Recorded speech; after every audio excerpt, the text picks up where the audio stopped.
여러분들은 항상 내가 돈 벌 것만 생각을 하지 돈을 버는 시장이 어떻게 만들어지냐 된 데에서 본질적인 부분을 고민을 안 하고 있기 때문에 지금 제가 20년 동안 해왔던 제 나름대로의 부동산 공부 방법들을 지금 다 설명을 드리고 있는 거예요.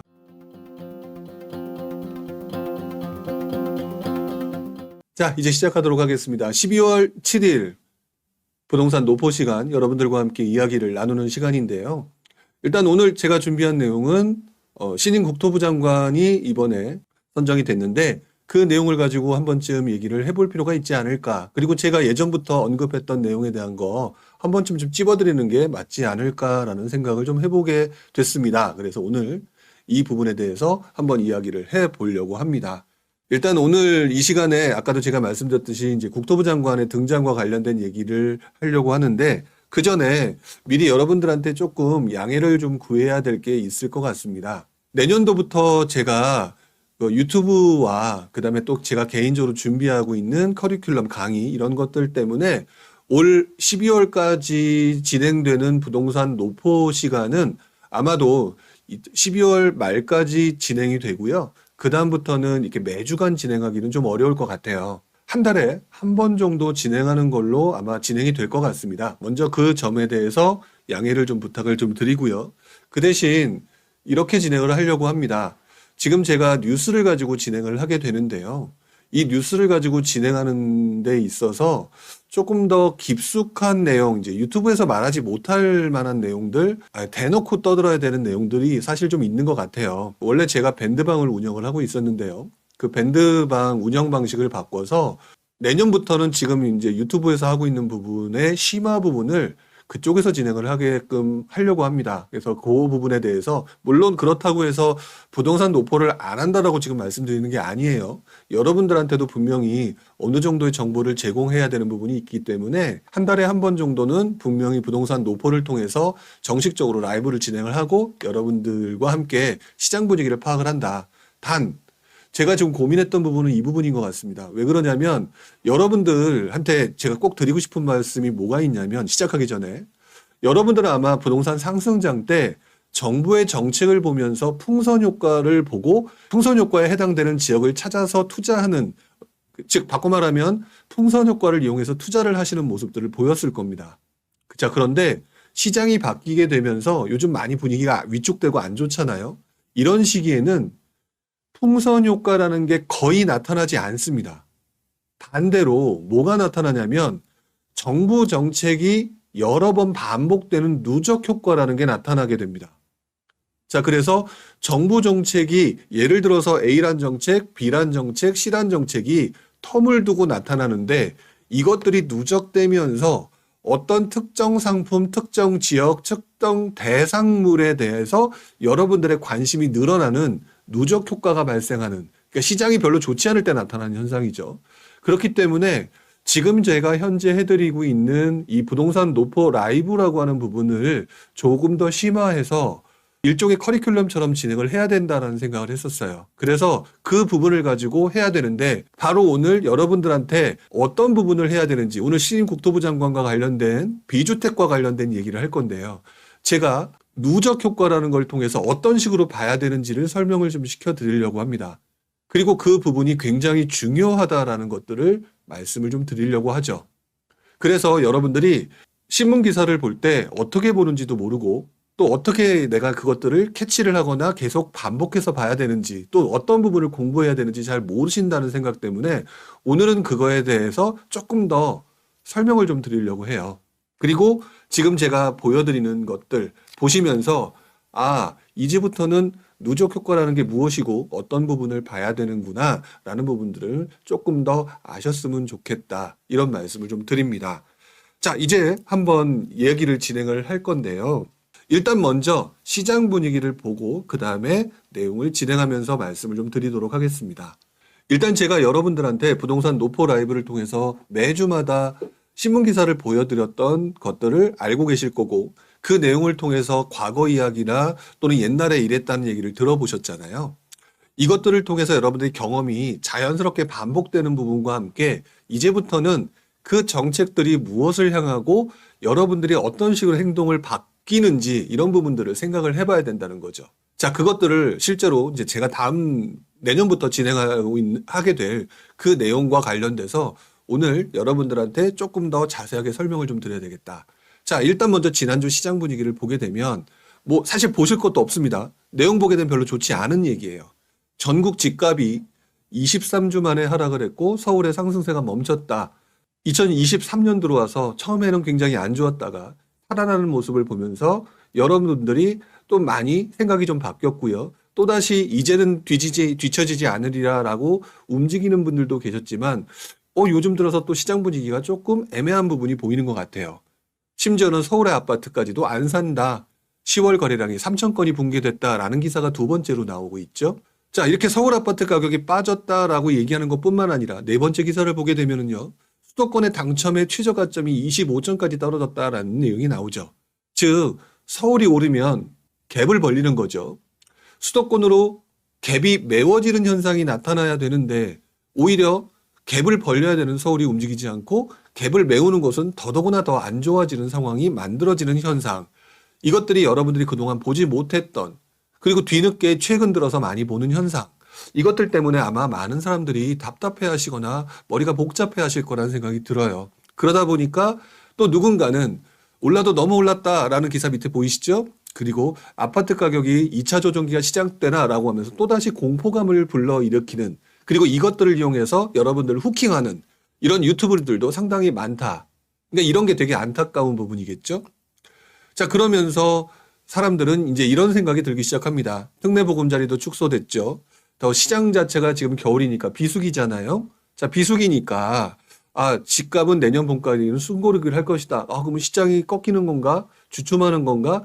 기타 등등 이런 부분들이 계속 많이 나온다는 거죠. 그러던 차에 이번에 국토교통부 장관이 교체가 되었습니다. 아직 최종적으로 청문회라든지 기타 그런 것들이 필요하겠지만 일단 등장을 했습니다. 그리고 뭐 이번 국토부 장관 같은 경우는 뭐 특별하게 부동산 관련된 문제도 흠집도 없다라고 하니 그냥 진행될 가능성이 높다라는 얘기도 나오죠. 자, 그런데 그 분이 등장하자마자 이런 얘기를 던지고 화두를 던지면서 언론에 언급을 하고 있습니다. 첫 번째, 아파트 문화가 40년이 지났어. 이제 30년 새로운 미래 시장은 새로운 주택 정책이 필요하다라고 하는 뜬금없는 소리를 던졌습니다. 자, 두 번째, 공급을 다양화하고 아파트 중심 사고를 벗어나야 된다라는 내용들이 나왔죠. 여러분들이 그런 얘기를 하게 되면 이거 뭐야? 무슨 얘기야? 뭘 어떻게 하겠다는 거야? 되게 궁금해 하실 만한 내용이겠죠? 자, 그러면서 이번 국토부 장관이 규제 완화를 시사했다라는 내용이 세 번째 기사로 나오고 있고요. 자, 그 다음에 이 국토부 장관 내정자는 도심의 소규모 주택을 신속하게 공급하겠다라는 내용, 그 다음에 3기 신도시도 빨리 진행하겠다라는 내용이 나오면서 지금 위에서 나온 내용이 주택 정책을 바꾸겠다, 아파트 중심 사고를 벗어나야 된다, 그러면서 소규모 주택을 공급해야 된다. 이러니까 마지막에 신문 기사가 이런 기사가 나옵니다. 오피스텔 규제 풀리나 관심이 쏠리는 국토부 장관 후보자의 입, 이런 기사가 나왔다는 것이죠. 자, 여러분들한테 질문을 좀 던져보겠습니다. 이 기사를 보고 나는 이렇게 될 것이다 또는 이런 거를 하나 이런 생각이 먼저 들었습니다. 여러분들의 의견들을 한번 볼 필요가 있을 것 같다라는 생각이 들어요. 여러분들이 한번 그 기사를 보고 나 관심 없었음 뭐 다 좋습니다. 한 번쯤 올려봐 주셨으면 좋겠어요. 지금 여기 들어와 계신 분들 중에 상당수 많은 분들이 제 방송을 꾸준히 보고 계셨었죠. 제가 지난 9월 26일 날 부동산 공급 정책이 발표가 됐었을 때 제가 뭐라고 했는지 기억이 나십니까? 그 부분들을 한번 보도록 하겠습니다. 자, 이 내용을 보게 되면 지난 9.16 부동산 대책과 관련된 부분들을 요약해 놨던 당시 신문 기사였었죠. 자, 여러분들한테 이제부터는 신문을 어떻게 봐야 되고 뉴스 기사를 어떻게 봐야 되는지에 관련된 얘기를 해드리는 겁니다. 여러분들의 시야를 넓혀가는 쪽으로 설명을 드리는 거라는 거, 그 부분을 기억을 하셔야 되겠죠. 자, 제일 중요한 부분이 그 당시에 대의 대책이 민간주택 공급 활성화 대책이라는 것이 나왔을 때 여러분들의 반응과 전문가들의 반응이 어땠는지를 한번 기억을 돌이켜 보시기 바랍니다. 맹탕 대책이다, 무슨 대책이다, 이거는 뭐 하자는 거냐, 이런 식으로 내용이 나왔다는 걸 기억을 하고 계시죠? 그런데 제가 그 당시 뭐라고 말씀을 드렸었냐면 여기 보게 되면 한번 볼까요? 민간주택 공급 활성화 대책의 주요 내용이라고 한 다음에 사업 여건을 개선하겠다. 그다음에 건설사의 자금 조달과 관련된 부분을 조금 완화시키는 그런 지원을 하겠다라는 내용이 나와 있었어요. 자, 그리고 맨 마지막에 비아파트 사업을 지원하겠다라는 내용들이 나오면서 소규모 주택, 연립 다세대 뭐 관련된 부분, 더더구나 더 나아가게 되면 뭐 오피스텔 같은 경우가 있겠지만 그런 내용이 없었었죠. 그러면서 뭔가 바꾸겠다라는 내용이 나오니까 여러분들이 그때 그리고 대다수의 많은 사람들이 맹탕 대책이라고 얘기했던 가장 큰 이유는 내가 원하는 대책이 나오지 않으니까 맹탕 대책이라고 힐난을 하거나 폄하하거나 비난을 했었다라는 것이죠. 자, 그런데 그거는 여러분들이 신문 기사를 볼 때 어떤 부분을 조심해야 되냐면 지금 말씀드렸던 것처럼 내가 원하는 기준으로 신문 기사를 보기 시작하면 그 안에 숨어 있는 제대로 된 기사, 앞으로 어떻게 될지를 틈을 보여주는 그런 기사들을 하나도 캐치하지 못한다는 거죠. 그래서 당시에 나는 풀어야 되는데 뭘 풀어야 되느냐? 실거주 의무제도가 폐지돼야 되고 취득세 규제가 완화가 돼야 되고 양도세 중과 다주택자 양도세 중과가 완화돼야 되는데 그런 내용이 없으니까 나쁜 정책 그리고 이 대책은 맹탕이다라고 얘기하는 세상을 자기 위주로 보는 방식으로 시장을 보고 계셨다는 거죠. 지금 제가 여러분들을 까고 있는 중입니다. 이렇게 보게 되면 시장이 돌아가서 다음번 시장할 때 무슨 투자를 할까에 대한 시장에 보는 눈이 전혀 존재하지 않는다는 것이죠. 여러분들 손을 얹고 생각을 해보셔야 되는 게 뭐냐면 여러분들은 항상 내가 돈 벌 것만 생각을 하지 돈을 버는 시장이 어떻게 만들어지냐 된 데에서 본질적인 부분을 고민을 안 하고 있기 때문에 거기서 문제가 출발을 한다라고 저는 보는데 그때 제가 뭐라고 말씀드렸는지 기억하시는 분 계시나요? 그 당시 9월 26일 대책 나왔을 때 제가 집중했던 것은 바로 맨 하단에 있는 비아파트 사업 지원 부분에 대한 것들. 그때 이제 제가 표현할 때 비주택 부분이라고 표현을 했었는데 이제 말을 좀 바꾸겠습니다. 비아파트 부분이었다라는 것이죠. 상식적으로 여러분들은 아파트를 투자해서 돈을 벌었고 아파트를 투자를 해서 돈을 벌려고 했고 그런 상태에서 비아파트 부분에 대한 얘기가 나오게 됐을 때 여러분들은 이 부동산 정책 또는 이 부동산 관련된 기사들에 대해서 아예 신경도 안 쓰고 지난 9월 26일 지난 지금 12월까지 비아파트와 관련된 부분을 하나도 안 봤을 거라는 거예요. 기사들 같은 걸 한 번도 보지 않았을 거라는 거죠. 그런데 당시 불용이라고 하는 친구는 이 부분에 집중을 했었죠. 왜 그랬느냐라고 생각을 해봤을 때 제가 그 당시 뭐라고 얘기를 했었냐면 이렇게 얘기를 했었습니다. 아파트 같은 경우는 기본적으로 착공을 하게 되면 기본적으로 3년이라는 시간이 걸린다. 그렇기 때문에 지금 당장 무엇인가를 하더라도 쉽지 않은 것이다라고 얘기를 했었죠. 그렇기 때문에 정부 입장에서는 무언가 지금 현재 올해 1년 내내 3분기 그리고 며칠 전에 10월 기준에 실제 착공 실적까지 나왔었죠. 10월 달 기준으로 착공 실적이 조금 늘긴 했었지만 예전과 비교하면 착공 실적이 상당히 줄어 있는 상황입니다. 자, 그렇다면은 공급 물량이 줄어듦으로 인해서 앞으로 시장이 공급 부족에 따른 무언가 문제가 발생할 수 있다라는 게 예정되어 있다라는 거죠. 정부는 여러분들이 원하는 답을 드리고자 하는 게 아니라 시장이 문제가 될 것들을 막아야 되는 것들을 원칙으로 삼고 있는 게 본질이기 때문에 여러분들이 취득세를 풀어달라, 뭐를 풀어달라 얘기를 하더라도 제일 먼저 해야 되는 거는 시장이 안정적으로 돌아가게 해야 된다라는 겁니다. 그런 상황에서 이 친구들이 뭐라고 얘기를 했느냐? 비아파트 부분을 개선하겠다는 얘기가 나왔다는 거예요. 첫 번째, 그 위에 자금 조달과 관련된 부분, 지금 현재 아파트 공급이 줄어들고 있고 문제가 있으니 이것들을 공급하는 업체들이 안정적으로 무언가 진행하기 위한 PF 대출과 프로젝트 파이낸싱과 관련된 뭐 보증 확대라든지 이런 것들을 어느 정도 그 바탕을 깔도록 한번 해보고 당장 줄어드는 물량에 대해서는 무언가 빨리 할 수 있는 것들이 뭐냐라고 생각을 해봤을 때 비아파트 부분에 해당되는 것이다. 가장 높을 것이다라고 판단을 했다라는 것을 제가 얘기를 하면서 그래서 비아파트 부분에 대해서 공급 부분을 확대하는 쪽으로 집중을 하게 될 가능성이 높다라고 제가 분명히 언급을 드렸습니다. 이게 뭐냐? 내 기준으로 세상을 보는 게 아니라 정부가 원래 무슨 행동을 하는지에 대한 본질을 느끼려고 했고 그 본질을 느끼려고 했을 때 공급 부족이라는 것들을 해결하기 위해서는 지금 당장이 실제적으로 어려우니까 그 다음에 할 수 있는 것들은 비아파트 부분에 대해서 무언가를 풀어야 된다. 라고 하는 쪽으로 갈 거다라고 말씀을 드렸던 거죠. 그리고 그 당시에 또 말씀을 드렸던 게 이렇게 말씀을 드렸습니다.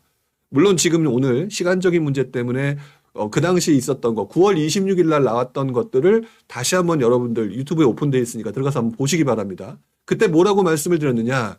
2010년, 2011년 그리고 2012년 이때 시장이 별로 좋지 않았을 때 공급이 부족했고 아파트의 공급이 늘어나기가 어려웠을 때 나타냈고 만들어줬던 것들이 그 당시 정부에 지금 정부에 계신 분들의 선배 또는 그분들이 현직에 있을 때 현업으로 되게 열심히 일할 때죠. 그때 만들었던 대책들을 복귀하면서 대책들을 새로 만들게 될 것이다.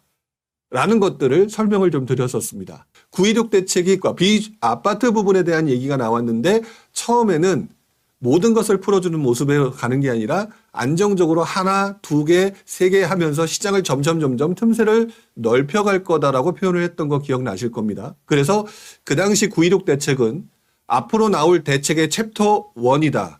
그리고 앞으로 챕터 2, 챕터 3가 계속해서 나오게 될 것이다 라고 말씀을 좀 드렸었죠. 자, 그랬는데 이번에 등장한 국토부 장관이 뭐라고 했는지를 다시 돌아보게 되면 기존에 있었던 아파트 문화를 이제 잊고 새로운 주택 정책을 펼쳐야 된다. 아파트 중심 사고를 벗어나야 되겠다. 이 말이 뭐냐?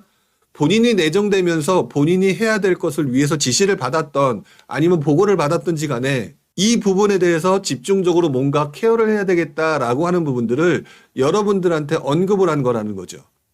우리는 앞으로 이렇게 하겠다. 그런데 여러분들은 어떻습니까? 지금 내가 그동안 해왔던 방식과 다르기 때문에 관심이 없었거나 아예 생각조차 하지 않았을 거라는 거죠. 결국 그러다 보니까 9.16 대책 때 맹탕 대책이라는 얘기를 했을 것이고 이제 조금 다시 지금 다 강하게 이해하게 되면 그 당시 9.16 대책 나올 때 많은 분들이 9.16 대책 가지고 유튜브 조회수 올리려고 많이들 얘기했지만 냉정하게 말하면 맹탕 대책 외에는 아무 얘기도 하지 못한 분들이 대부분이었죠. 그때 제가 뭐라고 말씀드렸습니까? 비아파트 부분에 대한 얘기를 꺼냈는데 이제 국토부 장관, 신임 국토부 장관이 나오는데 비아파트 부분에 대해서 얘기를 하고 있지 않느냐 이거죠. 즉 앞으로 시장은요. 제가 조금 전에 뭐라고 말씀을 드렸냐면은 앞으로는 풍선 효과가 아니라 정부 정책의 풍선 효과가 아니라 정부 정책의 누적 효과라는 것들을 지켜봐야 된다. 즉 비아파트 부분 말고 일반 아파트 부분에서도 뭔가 풀어주는 상황이 만들어지겠죠. 하지만 지금 현재 시장 상황이 비아파트 부분이 어떻느냐에 가장 포커스를 맞춰야 됩니다. 왜? 싸게 사서 비싸게 팔 수 있다라고 하는 투자의 대원칙에 해당되는 되게 좋은 게 지금 현재 비아파트란 말이에요. 지금 빌라왕 문제, 빌라 사기 때문에 전세 사기 문제 때문에 다들 관심이 없죠. 오피스텔 투자했다가 속된 말로 물렸죠. 그러니까 오피스텔 얘기하면 아주 듣기도 싫죠. 이런 상황이기 때문에 시장 자체는 죽어버렸고요. 여기 때문에 가격은 더 싸게 살 수 있는 상황이 만들어졌는데 이렇게 정부가 무언가를 만들어주고 틈새를 만들어주고 벌리고 있다? 그렇다면 이 부분에 대한 것도 생각을 해봐야 될 필요가 있다라는 겁니다. 자, 여기서 한 가지는 좀 짚고 넘어가도록 할게요. 무엇을 짚고 넘어가느냐? 그러면 부룡이 이렇게 얘기했어. 비아파트에 투자해야 되는데 이게 아닙니다. 여러분들은 자꾸 제 얘기하는 것들의 본질을 알려고 드는 게 아니라 말 내뱉은 그 대사만 기억하려고 하는 경우가 많은데 역시 이것도 여러분들을 뭐라고 하는 중입니다. 그게 아니라 본질이 싸게 사서 비싸게 팔 수 있는 대상을 찾으려고 하는 노력 가운데 정부의 정책이라고 하는 것들이 뭔가 새로운 방향을 해서 만들어졌을 때 거기에서 기회가 만들어질 수 있다라는 것들을 의미하는 것이고 그래서 그런 가능성으로 등장하는 이번 비아파트 시장과 관련돼서 한 번쯤 지켜보고 왜? 지금 누적 효과 말씀드렸잖아요. 앞으로 챕터 2, 챕터 3에서 무언가 비아파트 부분에 대해서 무언가 나오게 된다라고 하면 그다음부터는 그쪽에서도 또 다른 센스 있는 투자자가 그것들을 이용하는 투자 방법들을 찾아낼 것이고 만들어낼 것이기 때문에 그것들을 또 유튜브라든지 또다시 뭐 블로그라든지 그렇게 얘기를 한다라는 것이죠. 이러면서 대응하는 센스 있는 사람이 대응하는 것들이 알려지고 그것들이 대세가 되면서 새로운 투자 시장이 만들어진다라는 것. 이것들을 여러분들이 기억하셔야 된다는 거. 즉 제가 앞으로 유튜브에서 이런 것들을 너무 일반적으로 떠드는 게 아니라 지금 제가 말씀드렸던 거 있죠. 누적 효과라는 말이라든지 그 다음에 여러분들이 그런 기사를 통해서 어떻게 판단하고 어떤 식으로 생각을 해 나가야 되는지에 대한 것들을 반복하기 위해서 반복하면서 여러분들이 느끼게끔 만들겠다는 얘기죠. 자, 다시 한번 정리를 합니다. 자, 그랬던 상황에서 일단은 가능성이 B아파트 부분에 대해서 지금 시장이 최악이니까 먼저 해결해야 된다는 거죠.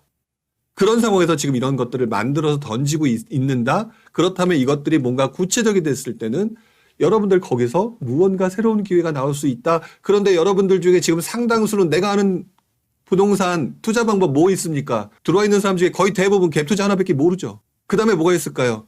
청약 아니면 분양권밖에 모르죠. 가끔가다 재개발, 재건축 얘기하는 사람도 있겠지만 아마 돈 없으니까, 돈이 부족하니까 전부 다 갭 투자, 분양권 이런 것들에 대한 얘기들만 하고 그걸로 돈을 벌었던 분들이 많았을 겁니다. 그러다 보니까 여러분들은 다 여기서 생각을 벗어나지 못한다라는 거죠. 그런데 여러분들이 이것들을 벗어나기 위해서는 정부가 하는 것에서 틈새가 만들어지고 시장은 싼 것을 사서 비싸게 판다라고 하는 대원칙에 따라서 투자자들이 움직이기 때문에 여러분들이 가지고 있는 기준을 버려야 되는 시기가 왔다라는 거예요.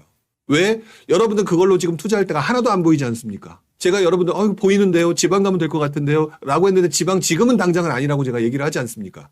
왜? 지방에 갭 투자로 들어가려면은요. 제가 볼 때는 지방주택 활성화 대책이 나올 필요가 좀 있을 것 같습니다. 그 얘기하니까 제가 지금 그 부분에 대한 거는 여러분들 항상 연초에 제가 2024년 또 몇 년도에 시장에 대한 특강들을 항상 준비를 하죠. 제가 생각하고 있는 부분을 또 한번 말씀을 좀 드릴 건데요. 중요한 거는 여러분들이 오늘 얘기를 듣는 가운데에서 여러분들 마음 편하게 그동안 들으셨죠? 그냥 이게 무슨 얘기인지도 모르고 하지만 앞으로 이런 것들을 계속 생각하면서 들으셔야 된다는 거예요. 신나라님 투자가 하나도 안 보여요. 어쩜 이렇게 잘하실까요? 저 20여 년 동안 이 바닥에서 굴러먹었던 사람입니다.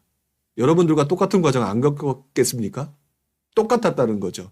그리고 고민하던 가운데서 깨달으면서 지금 그 부분을 여러분들한테 얘기를 드리는 거라는 거 기억을 하셔야 된다고 보고요.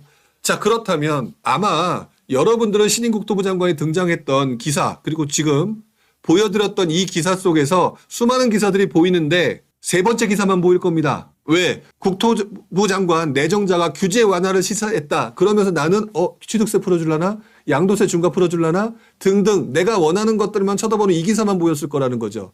그리고 위에 있는 새로운 주택정책이 필요하거나 아파트 중심 사고를 벗어나거나 이런 식의 얘기가 나오는 것들은 휙 하고 넘어갔을 가능성이 높습니다. 근데 이런 기사들을 볼 줄 알아야 돼요. 그래야 시야가 넓어진다고. 그러면서 딱 봤을 때 지난번에 봤던 그 대책을 딱 보면서 이네들은 규제를 완화해서 여러분들이 원하는 쪽을 풀어주려고 하겠지만 아직도 가계부채 문제 때문에 지금 조여지고 있는 부분이기 때문에 쉽사리 못 풀 것이고 그렇다면 지금 바닥에서 밑바닥으로 꺼져 있는 시장부터 풀어줘야지 시장에 엄청난 영향을 부동산 시장이 상승하는 급등하는 영향을 없애면서도 시장을 안정적으로 갈 수 있는 대상을 찾을 것이고 그게 지금 현재는 B아파트에 해당되는 부분이 될 것이다 라고 하는 논리가 스스로 형성돼야 된다는 것이죠. 그리고 그것을 모른다? 처음엔 모릅니다. 그렇기 때문에 제가 내년도 커리큘럼에 그거 넣어가지고 여러분들한테 계속 달마다 그런 것들을 반복하게끔 하면서 여러분들 스스로 깨닫는 과정으로 가려고 하는 거예요. 자, 그럼 한번 볼까요? 지난주 B아파트 여러분들 그동안 쳐다보지도 않았었습니다. 제가 지난번에 들어왔을 때 뭐라고 말씀을 드렸냐면 제가 B아파트 관련된 부분에 기사를 계속 준비를 해왔는데요. 여러분들한테 못 보여드리겠네요. 이건 나중에 보여드리겠습니다라고 말씀을 드렸습니다. 왜? 여러분들 봐도 관심이 없어요. 한 달 전인가 한번 해봤거든요. 조회수가 떨어져요. 그래서 여러분들한테 이것들을 갖다 따로 얘기를 하지 않았었습니다. 하지만 이것들을 얘기할 기회가 있겠다라고 생각을 했었어요. 왜? 그래야지 조금 충격을 좀 받으면서 이런 거구나 라는 생각을 하게 될 테니까. 자, 한번 보자고요. 제가 언급했으니까 여러분들이 제가 말하는 기준이 뭔지를 들었고 그래? 한 번쯤 들어봐야 되나? 라는 생각을 했단 말이죠. 자, 그 상태에서 한번 기사를 보겠습니다. 자, 빌라 월세 시대가 옵니다. 5만 건이나 돌파를 했대요. 자, 5만 건이나 돌파했다. 그러면 월세 올라가면 여러분들 살기 좋습니까? 힘들어지죠. 월세 가격이 올라가는데 서민들은 어떻게 됩니까? 정부 입장에서는 서민들이 굉장히 안 좋아지는 상황이 만들어지는 거거든요. 지금은 그나마 괜찮은데 앞으로 예를 들어서 공급 부족 때문에 전세 가격이 막 더 올라가. 예를 들어서 월세 가격이 더 올라가. 그러면 여러분들 또 아우성 치겠죠. 지금은 아니지만 신문지상에서 또 한 번 기사가 나올 겁니다. 지금 현재 무언가 불안하다는 것들을 보여주고 있다는 거죠. 자, 그 다음에 한번 볼까요? 아파트부터 빌라까지 수도권 경매 고금리 못 견딜 물건이 수두룩하다라고 얘기를 하면서 굉장히 분위기가 안 좋다라는 거. 여러분들 돈이 부족하고 여러분들 자금력이 떨어지고 이런 거 만들어졌다는 거죠. 근데 여러분들 또 이 기사에서도 아파트가 문제가 있구나. 아파트 싸게 사볼까라고 얘기하는데 빌라 어떻습니까? 경매 시장 한번 들어가서 보십시오. 개판 5분 전이 아닙니다. 빌라 시장은요. 자, 이렇게 되면 어떻게 될까요? 여러분들 다 지금 이왕이면 아파트, 정 뭐하니까 소형 아파트로 넘어가려고 하잖아요. 자, 세금보다 역전세 무섭다. 보증금 또 내야 되나? 빌라 집주인이 한숨 쉰다는 얘기입니다. 빌라 시장 초토화됐다는 얘기거든요. 자, 그러면 정부 입장에서 어떤 거를 해야 되느냐? 지금 꼭 먹고 알 먹고가 만들어지고 있다는 생각 안 드세요? 첫 번째, 빌라 시장이 바닥으로 떨어지고 있는 상황인데 빌라 시장은 아파트 시장보다 훨씬 더 가격이 싸기 때문에 아파트로 넘어가기 전 단계의 서민들이 올라갈 수 있는 주거사다리거든요. 주거사다리가 최악의 상황에 만들어졌는데 지금 사람들이 집을 사냐고요. 빌라도 안 사는 상황이잖아요. 그런 상황이고 아파트를 가려고 하다 보니까 아파트 가격만 올라가는 상황이 만들어지는 그런 부분이 문제가 된다? 굉장히 심각한 상황이니까 이것들을 해결해 줘야 된다는 거죠. 빌라 시장이 또 여러 가지 빌라 사기나 이런 것들 때문에 문제가 있었다? 이것들을 살려놔야 되는데 마침 공급 부족 때문에 이것들을 해결을 해야 되는데 아파트는 3년 걸려. 근데 뭔가 했다는 걸 보여줘야 돼. 그렇다면 이쪽 시장 비아파트 시장을 살려줬고 뭔가 이렇게 시장을 만들어야지 시장이 안정적으로 돌아가겠구나라는 생각을 안 하겠냐는 거죠. 여러분이 공무원이라면 꼭 먹고 알 먹고 일석이조의 그 방법을 택하지 않겠느냐? 택할 수밖에 없다라는 거죠. 이런 상황에서 지금 현재 임대시장, 비아파트 임대시장이 붕괴됐다고 하니까 뭐 집회한다라고 그죠? 시장 자체가 이런 것들이 계속 만들어지고 있는 중입니다. 여러분들은 관심이 없어서 이 시장이 지금 얼마나 위험과 상황에 문제가 생겼는지를 모르고 계시지만 지금 현재 이런 것들이 만들어지고 있다라는 것. 맨 밑에 보니까 에어비앤비 숙소가 늘어나니까 빌라 임대료도 증가하네. 여러분들 어떤 느낌이 드시는지 모르겠지만 저 이 기사를 보면서 이럴 수도 있겠구나라는 생각을 했었습니다. 왜?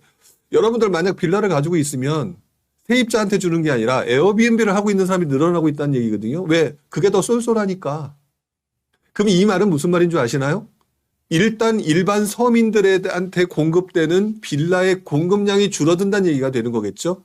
여러분들 올 한 해 동안 주택의 착공 물량이 굉장히 줄어들었다라는 얘기를 여러 번 들으셨을 텐데 이 주택의 착공 물량이 줄어들었다는 이 안에는요. 빌라와 아파트가 다 포함되어 있는 물량입니다. 그래서 빌라의 물량도 시기도 안 좋고 그렇기 때문에 빌라 물량이 완전히 지금 급격히 줄어드는 상황이거든요. 그렇기 때문에 제가 볼 때는 앞으로 빌라도 못 들어가는 상황이 만들어질 가능성이 지금 높아 보여요.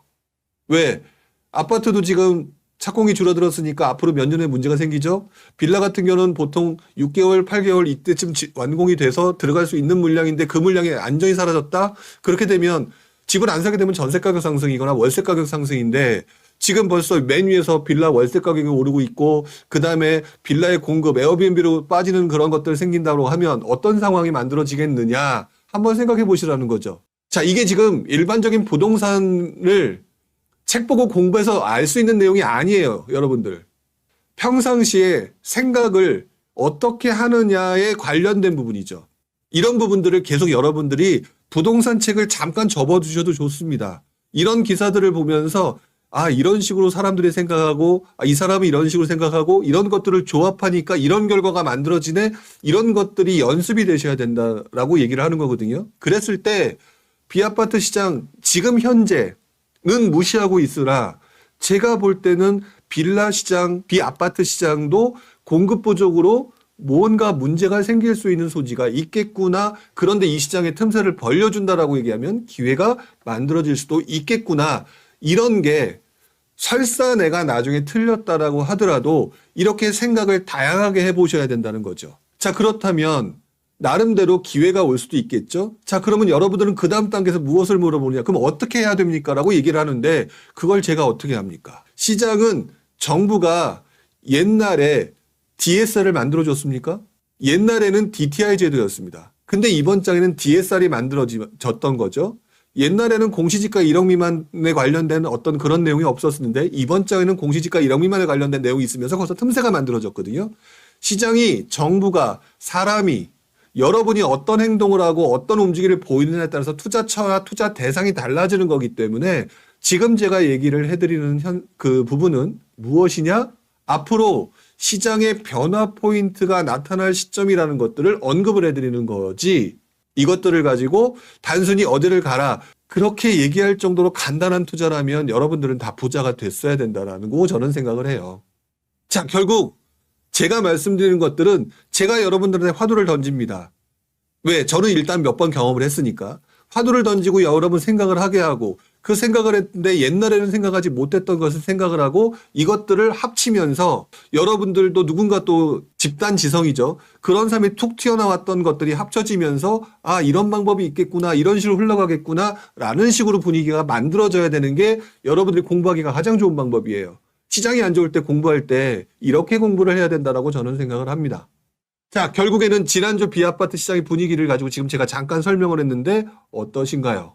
내가 평상시에 아예 관심이 없어서 안 봤지만 이렇게 놓고 보니까 그럴 수도 있겠네라는 생각이 들죠?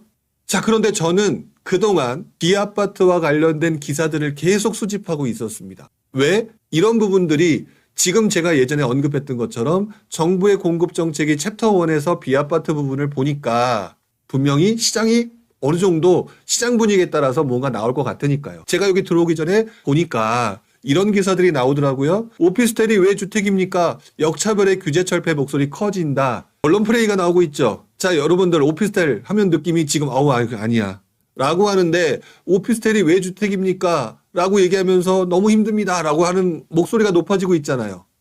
시장 분위기가 지금 이런 것들이 문제가 됩니다라고 하면서 비아파트 부분에 대해서 풀어줄 수 있는, 정부 입장에서 풀어줄 수 있는 당위성이 만들어지고 있지 않나요?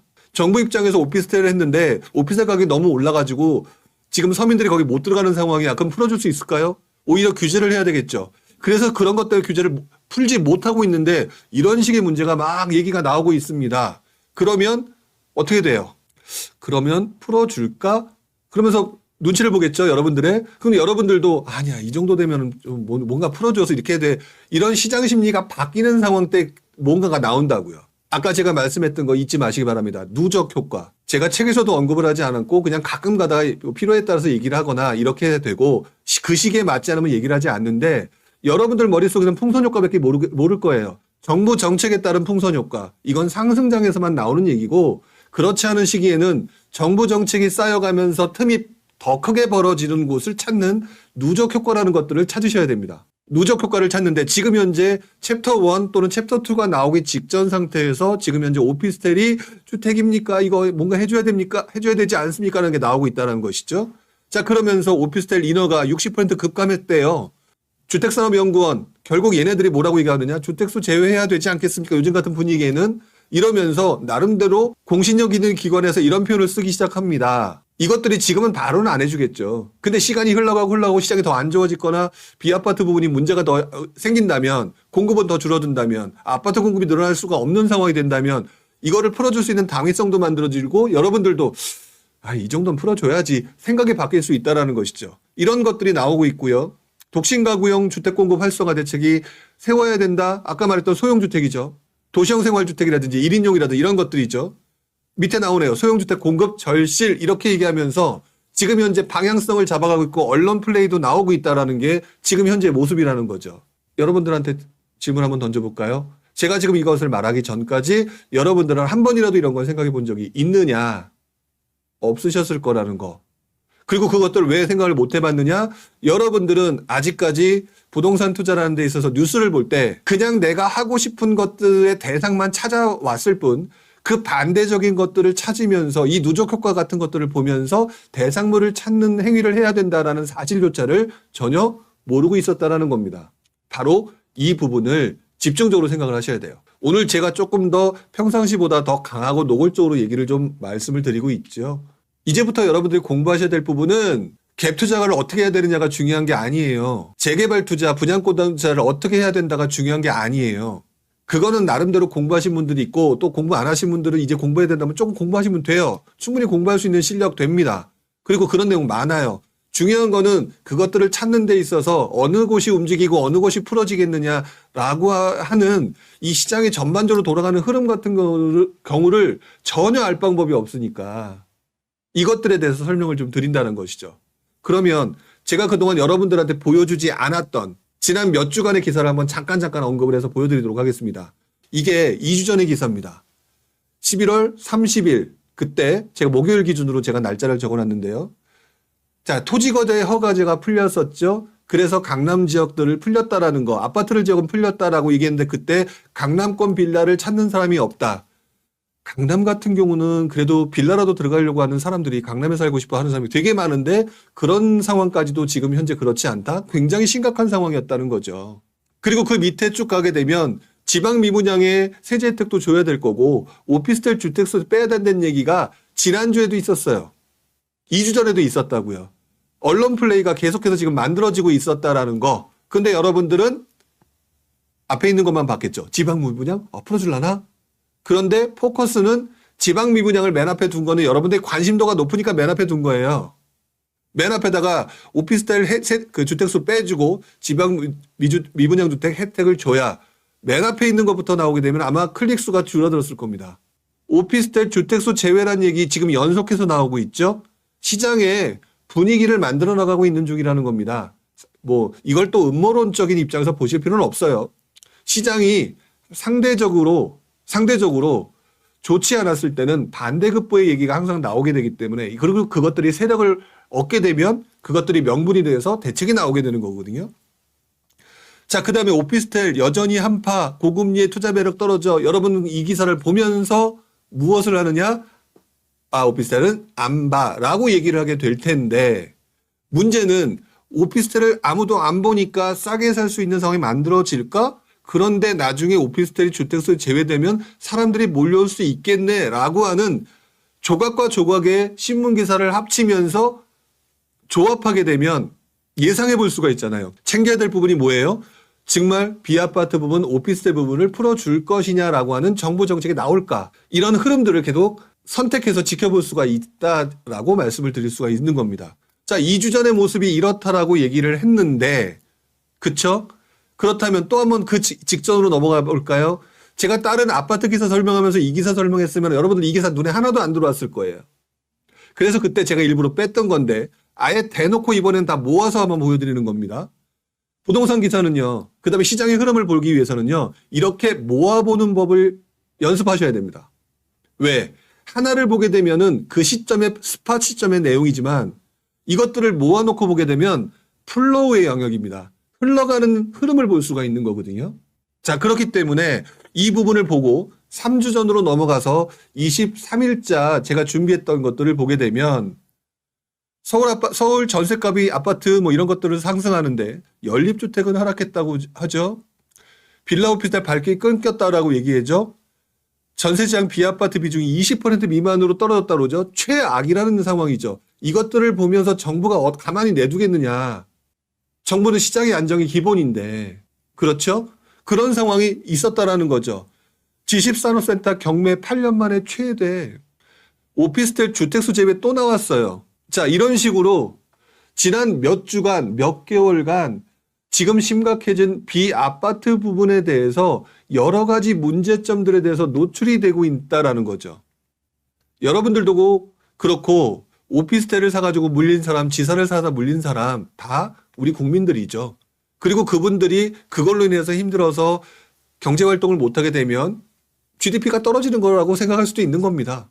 그렇기 때문에 이런 것들을 다 고려를 해야 되는 정부 입장에서 보게 되면 자연스럽게 이것들을 어떤 행동을 할까요?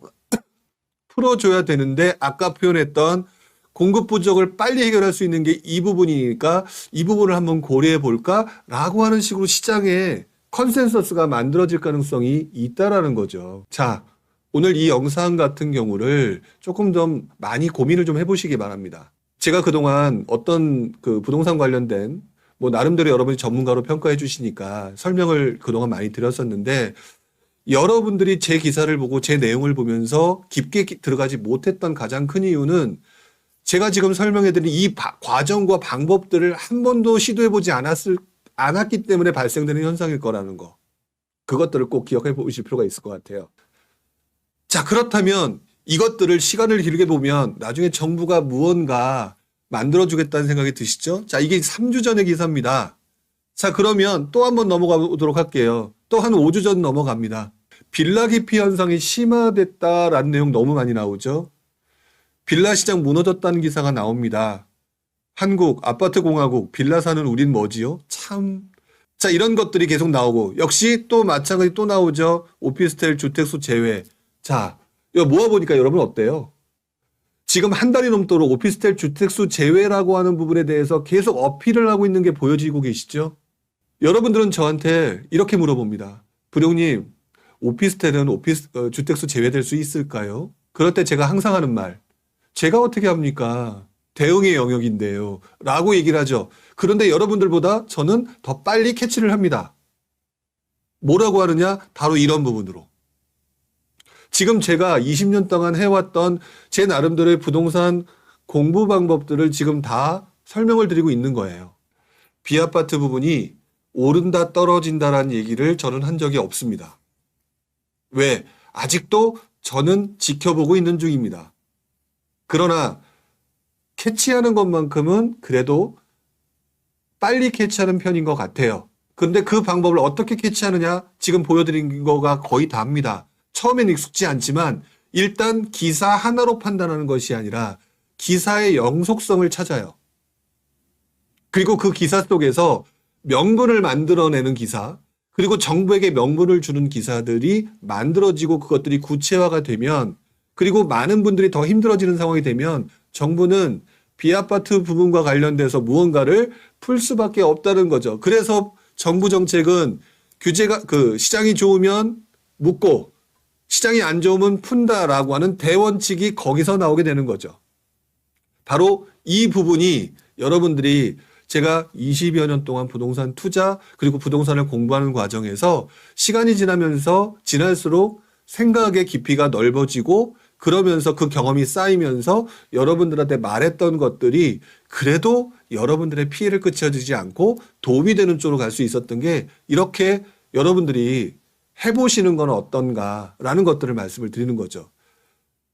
결론부터 간단하게 말씀을 드리면 메인 시장은 아파트 시장입니다. 메인부터는 아파트 시장이기 때문에 아파트 시장과 비교하게 되면 자연스럽게 아파트보다 이 시장이 오른다라고 말할 수는 없을 겁니다. 그런데 일반 시장에선 전문가들 어떤 특정 분야에 굉장히 뛰어나게 잘하는 사람들을 더 우대하지만 부동산 시장은 잡부를 더 우대한다라고는 표현을 썼던 게 기억이 나요. 여러분들 잡부를 되게 무시하지만은요. 이 잡부를 되게 중요하게 보는 이유는 시장 상황에 따라서 투자 방법을 바꿔서 그 시기에 적절한 투자 방법으로 전환을 할 수 있기 때문입니다. 이것저것을 다 할 수 있기 때문에 어쩔 때는 경매도 하고 어쩔 때는 갭 투자하고 어쩔 때는 청약을 하면서 자연스럽게 넘어가게 되죠. 여러분들도 가능하면 이 시장을 보는 눈을 이렇게 좀 더 깊숙이 생각해 볼 수 있는 것들을 앞으로 시장 별로 좋지 않은 것 같은 게 조금 느낌은 있잖아요. 뭐 얼마나 갈지 모르겠지만 그러면 이 시장이 얼마나 좋아요. 이것들을 배울 시기는 이 시기밖에 없습니다. 상승자 때는 무조건 다 올라요. 속된 말로 개집도 다 오르는 시장에 투자의 기술을 배울 수 있을지 몰라도 투자의 본질과 투자의 방향성과 흐름을 배울 수는 없거든요. 근데 이 시기 진짜 엄청나게 배울 수 있는 시기가 바로 이 시기입니다. 왜? 시장은 혼란기죠. 올라갔다 떨어졌다가 지 맘대로 여기 갔다 저기 갔다 마음대로 가죠. 초보자는 미치고 팔짝 뛰는 시장이 된단 말이죠. 이 시장에서 이것들을 캐치하기 위해서는 제대로 된 방법을 배워야 되는데 이 방법은 지금 제가 오늘 보여드렸던 거 오늘 어차피 방송 끝난다고 이거 그대로 열어드릴 거거든요. 한번 해보시라고요. 그 부분을 여러분들이 생각해 주셨으면 좋겠다라는 말씀을 좀 드립니다. 자, 오늘도 이렇게 해가지고 여러분들한테 오늘은 질의응답을 받지 못하고 이 부분에 대한 설명 위주로 조금 더 설명을 좀 드렸는데요. 아까도 제가 말씀을 드렸던 것처럼 제가 내년에 그러니까 약간 좀 죄송한 마음에 내년에는 이 부동산 노포를 1회로 줄인다라고 말씀을 좀 드렸었는데요. 이것들을 좀 더 집중적으로 공부하시려고 하시는 분들한테 조금 더 오픈하고자 하는 것 때문에 그 부분을 바꾼다고 말씀을 드렸습니다. 그 부분을 조금 잠깐 설명을 좀 드리면 지금 제가 하고 있는 뉴스 브리핑과 그다음에 그때 발생되는 옛날의 경험, 과거의 실제 정부 정책 사례, 그 당시의 뉴스 동영상 등등을 다 여러분들한테 보여드리면서 계속 생각을 반복해서 몇 개월씩 하다 보면 여러분들이 원래 서당계 3년이면 풍어를 읊는다고 하잖아요. 그런 식으로 여러분들이 반복하다 보면 자연스럽게 익숙해지지 않을까라는 차원에서 뉴스 브리핑, 시장 분석, 그다음에 그때 나오는 정책 분석, 과거 정책, 과거 영상 이런 것들을 다 보여드리면서 여러분들을 반복할 수 있는 약간 학원처럼 반복할 수 있는 학습 형태로 갈 거고요. 그리고 그 다음에 제가 여러분들한테 해드리려고 하는 부분은 그 내용을 가지고 저뿐만 아니라 투자 경험이 많으신 분들을 모셔다가 그분들의 의견까지 들을 수 있는 그런 식으로 커리큘럼을 짜서 진행을 합니다. 자, 어떠신가요? 1시간 정말 휘딱 같죠? 그런데 비아파트 부분만 가지고도 이렇게 얘기가 휙 갑니다. 그리고 신문 기사만 가지고 얘기를 하는데도 이렇게 휙 가죠. 그런데 여러분들 오늘부터 한번 해보셨으면 좋겠습니다. 신문 기사 있잖아요. 신문 기사 여러분들 그동안 어떻게 보셨는지, 내가 원하는 기사만 찾지 않았는지, 매주마다 나오는 기사들 보기만 바빴는지. 근데 제가 하는 모습을 보니까 어떤가요? 신문 기사를 많이 보는 게 중요한 게 아니라 나오는 다양한 기사들 모아서 기간을 두고 조합을 해보죠. 이 조합을 하면서 진행되는 여러분들 이런 것들을 여러분들이 꼭 한번 해보셨으면 좋겠습니다. 자, 오늘 고생하셨고요. 다음 주 또 여러분들과 함께 이야기를 나눠보도록 하겠습니다.